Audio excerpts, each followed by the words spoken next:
It was just your average Thursday. As usual, I had just gotten home from school at 3:05 p.m. and left my house at 3:07 p.m. I began driving to my bi-weekly bowling appointment, still jovial, and completely unaware of the horror that lay in wait for me in the very near future. How could any mortal man predict that fresh hell to which I would be exposed? Immediately following my arrival at the bowling alley, all was still normal. My acquaintance, Corey Reck, had arrived briefly before me and was fast approaching the building. It was then, only then, that I realized that my attendance to bowling this fateful Saturday was a grave mistake. I watched with anguish as Corey opened the door. He did not enter. He merely propped the door open by holding it and gazed in my general direction with an impatient and expectant look. Even now, I've barely recovered from the pure shock of the thing. But even then, as my shock grew to a level above even that of Oedipus after his terrible discovery, the situation continued to deteriorate rapidly.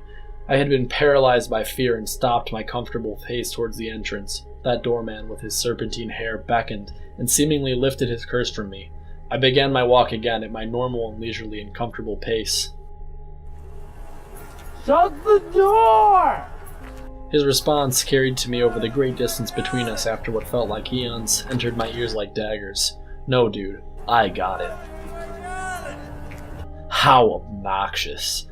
He did not budge. He only repeated that horrible, horrible beckoning gesture. Finally, I cracked. So as not to be rude and leave the man who used to be my friend waiting, I ran. The distance between us was incredible. I expended every ounce of energy my muscles could provide in my rush to keep his ever nonchalant face from waiting any longer. In my rush, I fell. I was offered no aid.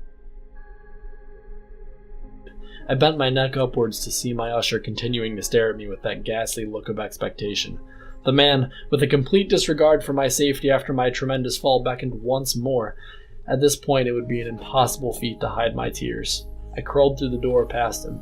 I could barely even mutter the obligatory thank you as a result of my exhaustion. No problem, man, he said. You're welcome. And shut the door behind me and walked on, leaving me there. My life has not been the same since that fateful day.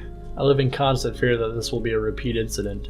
Anytime I'm on my way to a public place, I have to scout out the surrounding region to make sure nobody is nearby to hold the door open and ensure my safe passage. It is truly an arduous task, and it's beyond even me how I've managed to cope with it for so long.